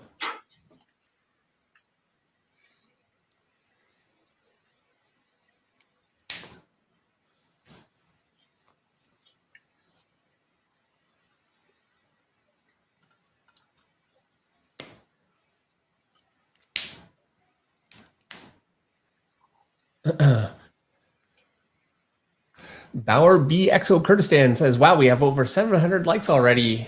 I didn't know this would be a hit with the channel subscribers. You know what? I really thought that it would be. It goes so well with drawing. It's like such a drawing related skill, and you can take your sketches so much further. Something that I don't do, obviously. I mean, this is also new to me. Well, I'm doing it now, but yeah, I thought this would be a good one. I was very excited about it. I do wish that I was a little better at it, you know, but such as it is.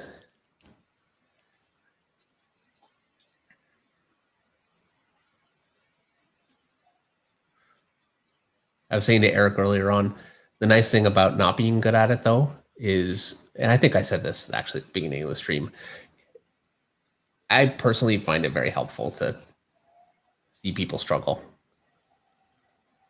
Because, I mean, it makes you feel better, but it's not why. Because when something is, when you know how to do something so well that you just flow through it, it's not realistically how the experience is going to be for someone trying it, you know? Yeah. Like, I don't care how much somebody explains something. It's not going to be that way when you try it yourself. And it can be very frustrating, and you feel like you're doing it wrong when you're really not. You just need to get that level of subtlety and control, and it just takes time. I mean, yeah, all these artists that we all admire, I mean, they've gone through the struggles too. Yeah. You know, a lot of times we see a finished piece of art, and we base how we draw off of that, and it's just not accurate. They've spent their time on the struggle bus. Eric would say. Yeah. That's my favorite vehicle. This is the struggle bus. Yeah. But yeah, definitely. Yeah, I agree with you. Seeing someone struggle is very helpful. Story by Osmosis has a $5 super chat. Great to see you here, by the way.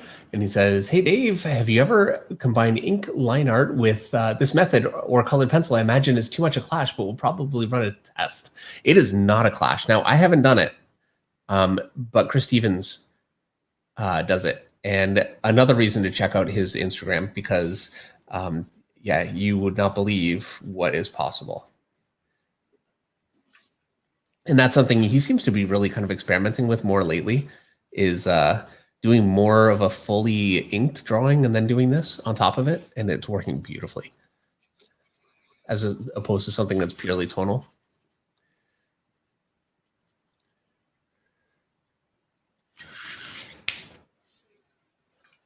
Now I'm never putting anything away, so trying to find my pens is getting harder.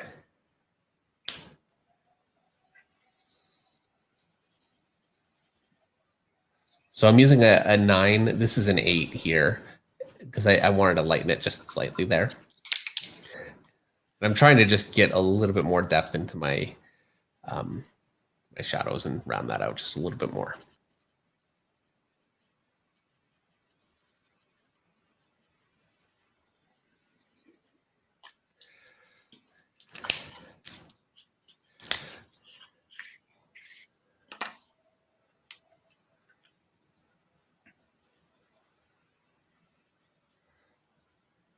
Keep trying. I want to put my hand over it like I can blend it. Doesn't work that way.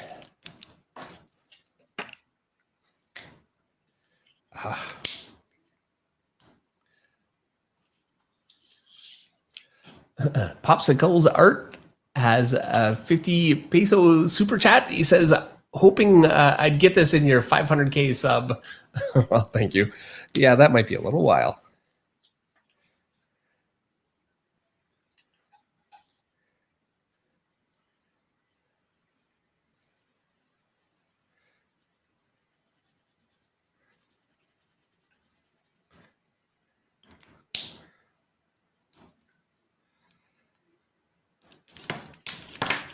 All right, going in with the brush, Eric. Oh, wait, almost. For your background or for some highlights? Some highlights and then the background. You know, I think I'm going to use Posca on some of this rim light. I don't know. Sometimes it's so stark that does your Posca go well over the white charcoal? Yep. Okay.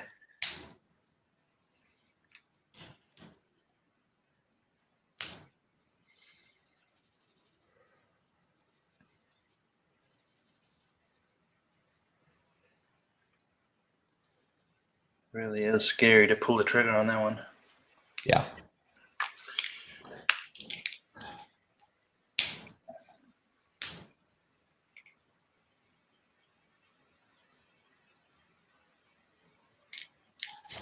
There are places where I'm kind of losing it. So it's getting back in here and trying to.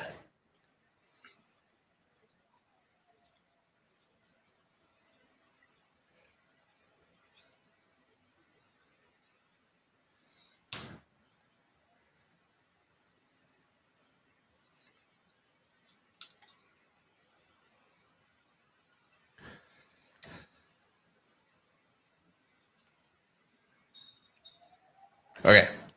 Wait.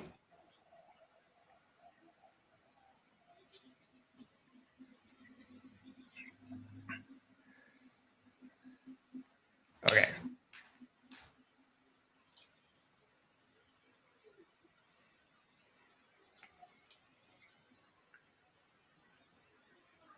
Story by Osmosis says, I love ink and have been studying it here, but already do colored pencil well. I feel like I'm missing out on the ink by focusing on color. You know what? It's always a trade-off. It really is.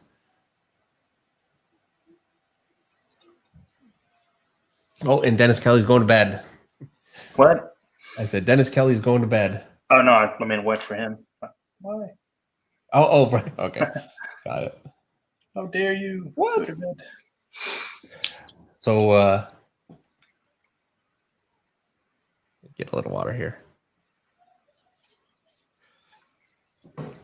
That's a little too much water. Shoot.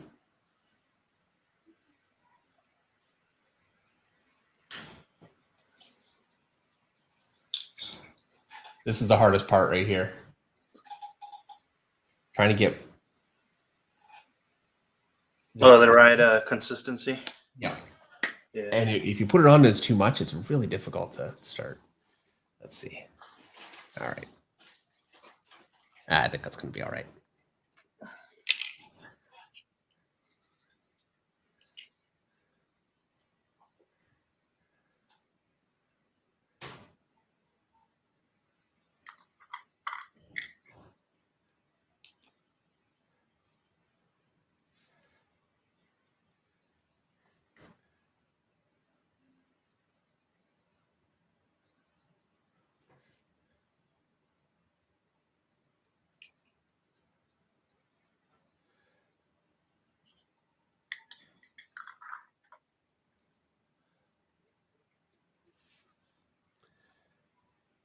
And this is the Dr. Martin's bleed proof white. Yep. For the curious. You can thin it down. I mean, I think Chris Stevens mentioned that it's watercolor. Yeah, I think basically, yeah. You can water it down like watercolor, and you can lay it very opaque. Yep. It's a little finicky. Yeah. In the sense that I'm sure it's not. If you use it all the time and you know what to expect, then it's not. But we don't, so it is. Yeah, it's new to us in this using it this way. Well, it's new to me totally. But I think folks use this with their comic art, right, Dave? Yeah, this is actually designed to be used for inking. It's fixing mistakes with ink. I don't use it for that because it's great. It works great, but inking over it with a Tombow or with a Micron is incredibly difficult. It just picks right back up. Whereas the Posca, which is not as good, truthfully, it's harder to cover. And I see definitely it gets some some people saying, yeah, it's not really that great. And I totally understand, because it's not in some ways, but what it is good at is allowing you to work over it. And with the way that I work, that's a really important thing for me. So Russ said I scared him with the white and the clear lid. Yeah, it's just a little palette.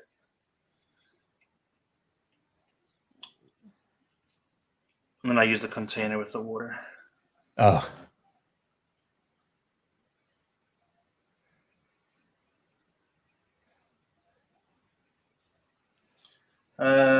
Action game is 0. Okay, yeah, that's a good question. Which one is the right way to put background? First sketch character or first sketch background after character? Please tell me, anyone. With painting, I think it's better to put the background in first. Right, but this is not painting. Yeah. And because you can't go light over dark. I mean, I'm doing that right now, I guess, but for the most part, you can't. You're better off to do the figure and put the background behind it for this method. Generally with painting though, yeah, you're better off. I pretty much always end up doing the figure first. For sure. What's that? I said it's a very good question. Yes.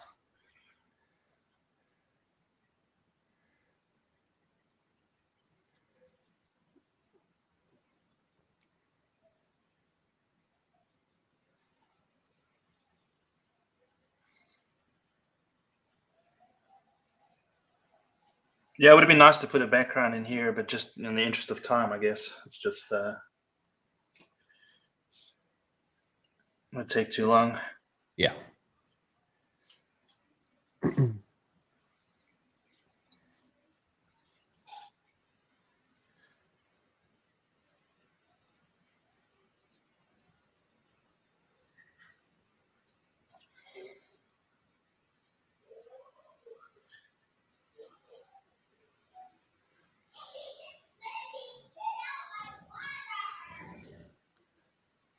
I don't know if you can hear my daughter there. Apologies.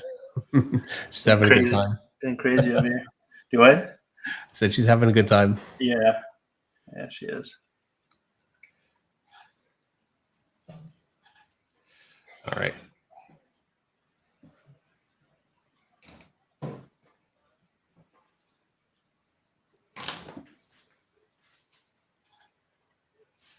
Oh. I just stood up. It was not easy. So my 18-year-old, he's been working out with his buddies, and I did legs with him yesterday. I'm trying to get back into working out, but you know how they do legs, right? Ugh, leg day is the worst. Yeah, it's the worst, and they do squats, deadlifts, Romanian deadlift, the whole works, and so I'll be darned. Try not to swear. You want to say that anyway? So yeah, I did it all, and I did the same weight, and yeah, I'm paying for it really badly right now. Next week will be better. I need to get back into working out, but yeah. So I'm using the Posca now, and because I'm too impatient and I'm not letting it, you know what? I should probably be working over here instead.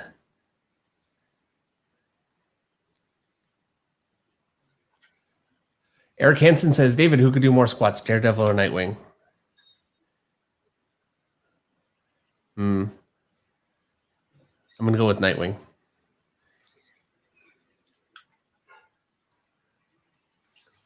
Probably Nightwing, because he's always squatting on a gargoyle as well, isn't he? Yeah, well, so is Daredevil. You have to, to squat on gargoyles, you have to make sure your quads are legit. So.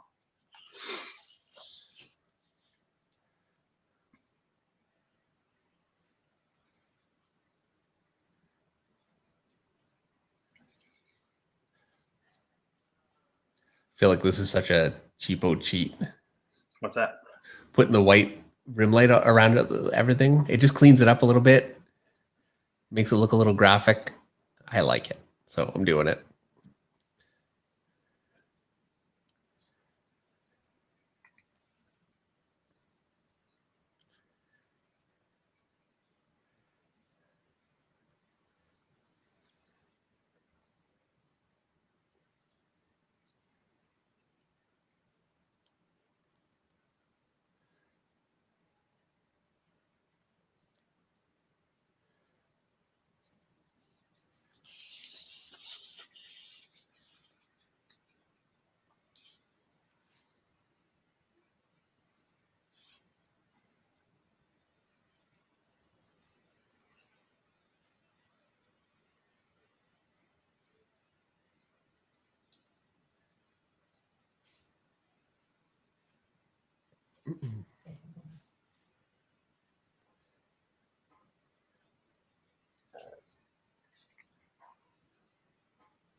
Ashwater Skydust says classic graphic effects can still be fun. I used to love that stuff in like Spawn back when I was a kid.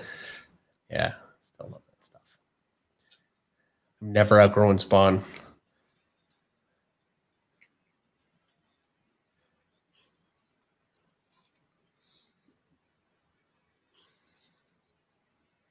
So Eric, are you using a brush for all of your outline?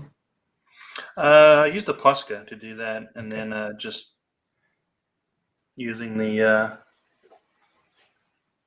Dr. Martin just to paint the background in. I think I'm going to skip that step, even though I have a little bit of line there. It's not really showing up too badly, so I'm just going to leave it as an outline around them. I have a thicker Posca, but I've found that it. Dang it! Yeah, I take it Poscas are water based, because if you put down a lot of Posca, it kind of starts wrinkling your paper, and yeah, it didn't work very well for me. So this works a lot better. Yeah, I just blorted my Posca. It's going to take a bit to fix. Not have to wait for it to dry. You know what? I did that on purpose. There you go. Shoot. I should probably stop using this one. I'm going to switch. Just use this stuff. Should have just done this in the first place.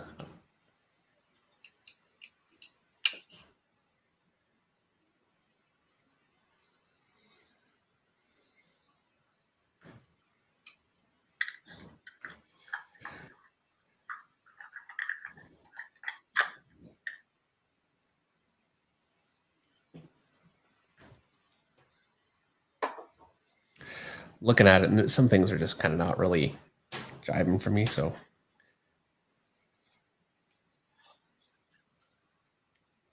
I think that's a little better. And I'm just going to pretend that was part of it.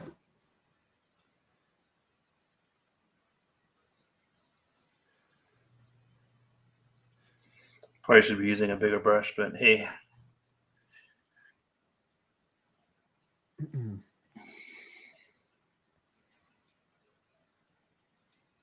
All right. Done? Yeah, pretty much.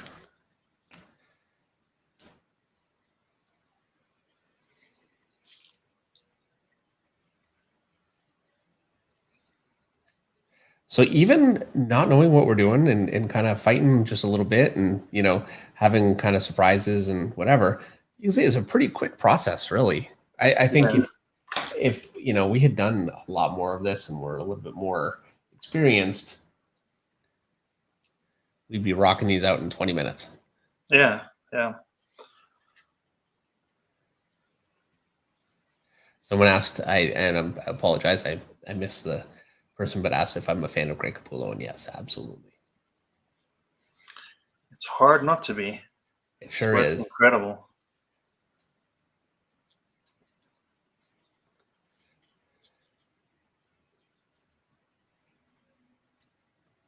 And Thomas DeN says, "Are these value studies or is color coming in?" No, these are just value.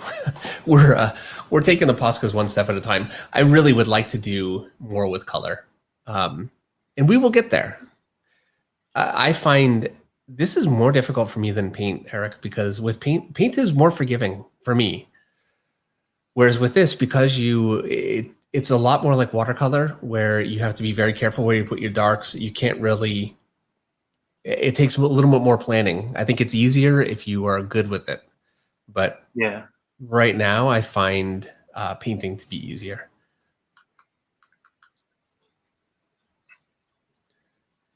Ashwater Skydust says, "Great if you're impatient," which we are. Yeah, we're both very alike that way. Yep. Very impatient.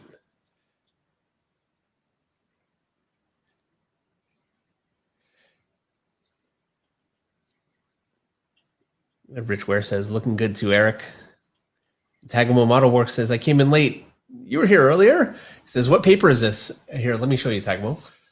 It is tone gray mixed media. 400 series, and it's a vellum surface. This is 9 by 12 inch. I got a larger one too.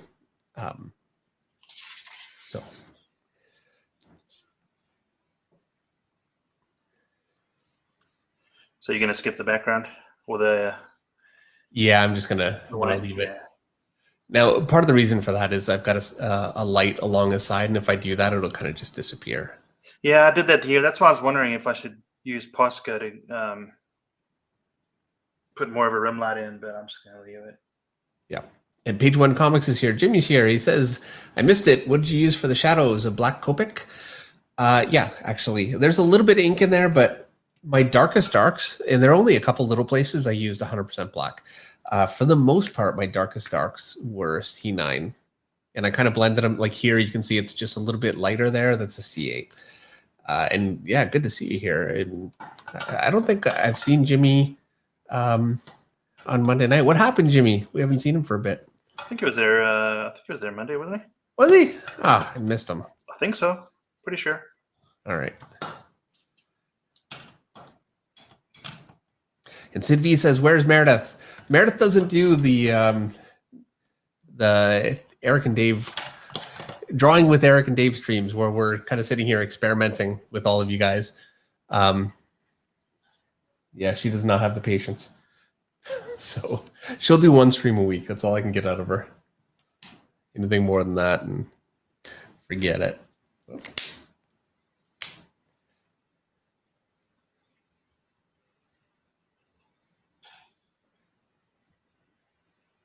did I put that marker?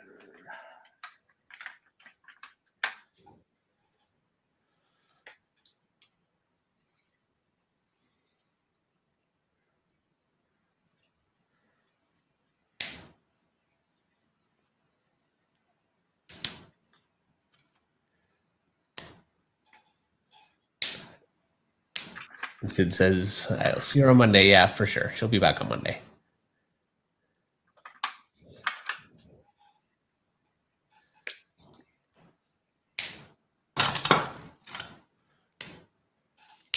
This is where if I sit here too long, I just end up like, oh, I'll put a little thing there. And you know what I mean?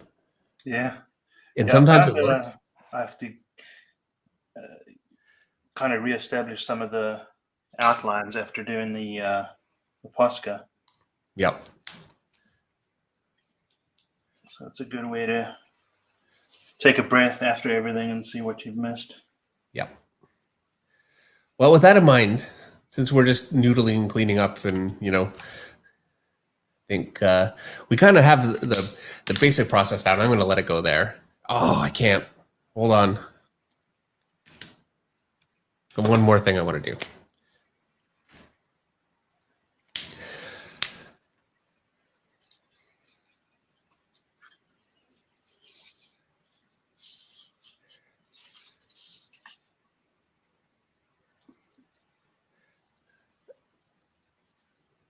Kind of bugging me.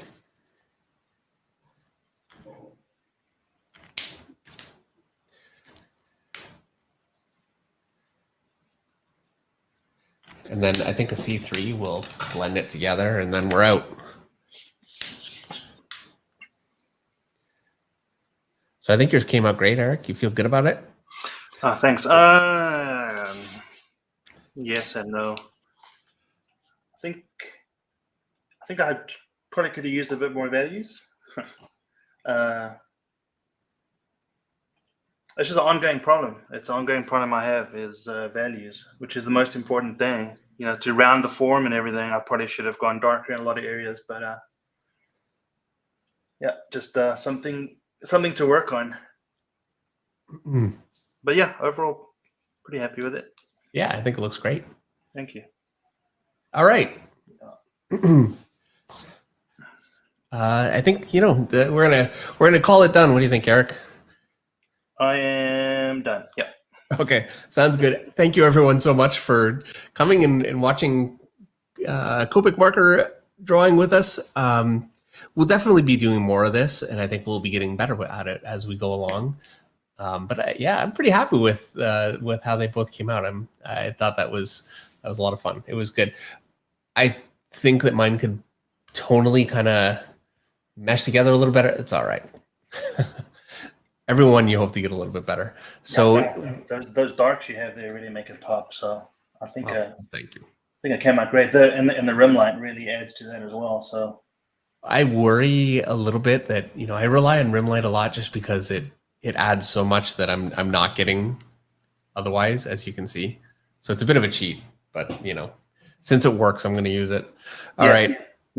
Well, thank you everyone so much. We'll see you on Monday for Monday Night Draw with Meredith and Dave. And I'll have a new video coming up actually very, very soon now. Should be, very soon. All right. I don't want to throw in a day and then miss it. But have a great week. Have a great weekend. It's coming up. And we will see you guys next week. Good night, everyone. good night, guys.